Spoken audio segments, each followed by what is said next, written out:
नमस्कार, मैं वसंत रावल ज्योतिष विद्या ज्ञान चैनल के अंदर आज मैं आपको बताने आया हूं षडबल के बारे में। ग्रहों के 6 अलग अलग प्रकार के बल होते हैं, जिसके आधार पर यह सुनिश्चित किया जाता है कि ग्रह कितना शक्तिशाली है, ग्रह कितना बलवान है, ग्रह कितना पावरफुल है। और ग्रह जितना पावरफुल होगा उतना ही उस ग्रह की महादशा, अंतर्दशा, प्रत्यंत दशा, सूक्ष्म दशा के अंदर वो ग्रह उतना ही अच्छा फल देता है। और ये 6 कौन से बल है, तो आइए मैं बताता हूं। सबसे पहले नंबर पे आता है स्थान बल, दूसरे नंबर पे आता है दिशा बल, जिसे दिग्बल भी कहा गया है। तीसरे नंबर पे आता है काल बल, चौथे नंबर पे आता है चेष्टा बल, पांचवें नंबर पे दृष्टि बल और छठवें नंबर पे आता है नैसर्गिक बल। हम सबसे पहले जानेंगे स्थान बल के बारे में। स्थान बल यानी क्या? तो जन्म कुंडली के अंदर कोई भी ग्रह स्वगृही राशि में बैठा हो, कोई भी ग्रह मित्र राशि में बैठा हो, कोई भी ग्रह मूल त्रिकोण राशि में बैठा हो, कोई भी ग्रह अपनी उच्च राशि में बैठा हो, तो हम कहेंगे कि उस ग्रह को स्थान बल प्राप्त हुआ।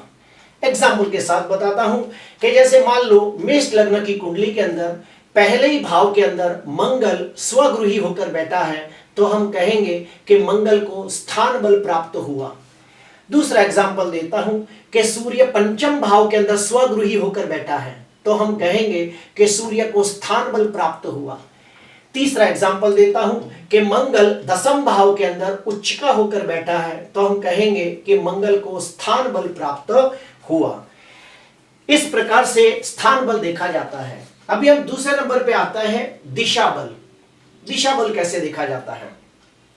तो जन्म कुंडली के अंदर पहले भाव को पूर्व दिशा माना गया है, 7वें भाव को पश्चिम दिशा माना गया है, चौथे भाव को उत्तर दिशा माना गया है और 10वें भाव को दक्षिण दिशा माना गया है। और दिशा बल के अंदर कुछ खास ग्रह कुछ खास दिशा के अंदर बलवान माने गए हैं। एग्जाम्पल के साथ बताता हूं कि बुध और गुरु पूर्व दिशा में बलवान माने गए हैं, सूर्य और मंगल दक्षिण दिशा में बलवान माने गए हैं, शनि पश्चिम दिशा में बलवान माना गया है और चंद्र शुक्र दक्षिण उत्तर दिशा में बलवान माना गया है। यही बात को मैं दूसरी भाषा में कहूंगा कि बुध और गुरु पहले भाव के अंदर दिशा बली होते हैं, सूर्य और मंगल दसम भाव के अंदर दिशा बली होते हैं, शनि सप्तम भाव में दिशा बली माना गया है और चंद्र शुक्र चौथे भाव के अंदर दिशा बली माना गया है। इसके अंदर राशि का कोई महत्व नहीं होता, ग्रह कोई भी राशि में बैठा हो उससे कुछ फर्क नहीं पड़ता। अभी हम आते हैं तीसरे नंबर पे आता है काल बल।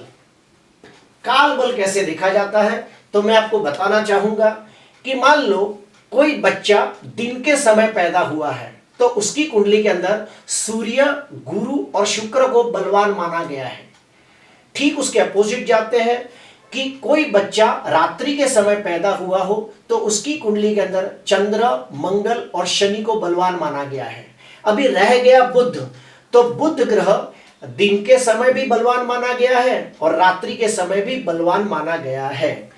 ये बात भी बहुत इंपॉर्टेंट है जो हमें देखनी होती है कि बच्चा दिन को पैदा हुआ है कि रात को। चौथे नंबर पे आता है चेष्टा बल। चेष्टा बल का मतलब क्या है, तो मैं इसको कहूंगा दूसरी भाषा में गति बल। ग्रहों की 3 प्रकार की गति होती है, मार्गी, अतिचारी और वक्री। तो चेष्टा बल के अंदर वक्री गति को ज्यादा महत्व दिया गया है।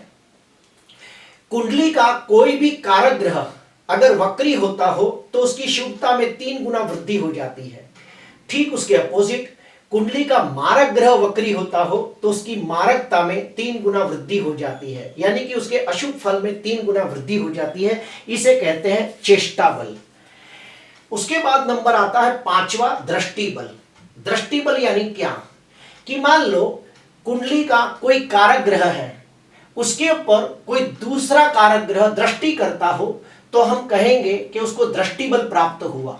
एक एग्जाम्पल के साथ बताता हूं कि मंगल पहले भाव के अंदर स्वगृही होकर बैठा है, तो पहले से शुभ है। उसके ऊपर कुंडली का कारक ग्रह गुरु अपनी पंचम दृष्टि से मंगल को देख रहा है, तो हम कहेंगे कि मंगल को दृष्टि बल प्राप्त हुआ। दूसरा एग्जाम्पल देता हूं कि सूर्य स्वगृही राशि में पंचम भाव में बैठा है तो ये बहुत ही शुभ माना जाता है।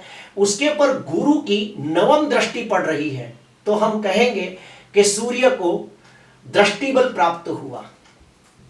उसके बाद आता है नैसर्गिक बल।